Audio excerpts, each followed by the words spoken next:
ایک سوال آیا ہے علامہ صاحب، 4 مہینے ایسے ہیں جن میں جہاد یا قتال کو حرام قرار دیا گیا. اب رمضان میں تو روزے سے انسان ہوتا ہے، مگر اس میں قتال کو حرام قرار نہیں دیا گیا، بلکہ جنگ بدر بھی رمضان میں ہوئی ہے. اس کی وجہ کیا ہے اور قتال کا روزے سے کیا تعلق ہو سکتا ہے؟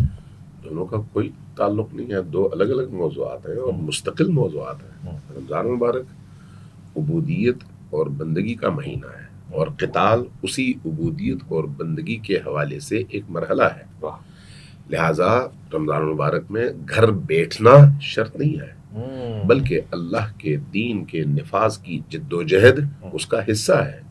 رمضان مبارک صرف بھوکے اور پیاسے رہنے کا نام نہیں ہے، بلکہ اللہ کے دین کی دعوت اور اس کے پیغام کو انسانوں تک پہنچانا اسی مہینے میں ایک بہت بڑا کام ہے اور بہت بڑا فریضہ ہے. وہ جو آپ قتال کے حوالے سے 4 مہینے کہتے ہیں، وہ قدیم الایام سے عرب دنیا کے اندر رائج تھے کہ ان مہینوں کے تقدس کی وجہ سے آپ جنگ کو جائز نہیں سمجھتے تھے، یعنی مختلف قبائل عرب اس کو جائز نہیں سمجھتے تھے.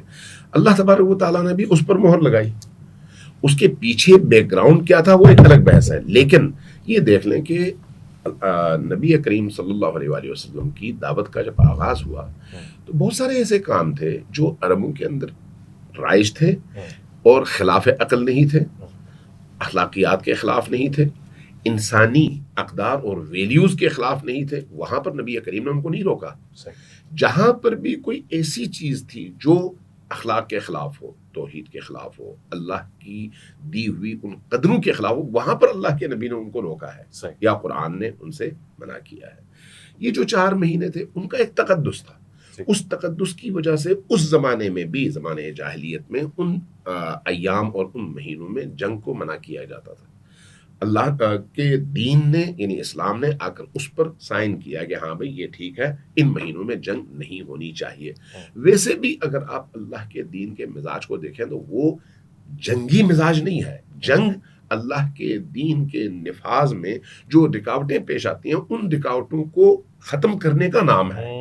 اس لیے اللہ کے دین نے کبھی بھی انسانوں کے قتل عام کو مستحسن اور کوئی اچھا کام نہیں سمجھا، مگر یہ کہ اس توحید کی دعوت کی راہ میں جو لوگ رکاوٹ بنتے ہیں اور وہ انسانی معاشرے کے اندر عدل اور انصاف کے نفاذ میں مشکل کھڑی کر دیتے ہیں تو وہ پھر انسانیت پر بوجھ ہے، اور وہ جو انسانیت پر بوجھ ہے ان کو ہٹانا اسی انسانیت کی بقا کے لیے ضروری ہے، اور اس کو آپ جنگ کہتے ہیں. لہٰذا جب آپ ان احکام کو ایک دوسرے کے ساتھ رکھ کر دیکھتے ہیں تو رمضان المبارک جہاں روزے کا نام ہے بھوکے رہنے، پیاسے رہنے اور قرآن کی تلاوت، تو قرآن کی تلاوت کا مطلب یہ ہے کہ قرآن کریم میں جتنے بھی احکام بیان کیے گئے ہیں ان احکام پر آپ عمل پیرا بھی ہوتے ہوئے نظر آئیں.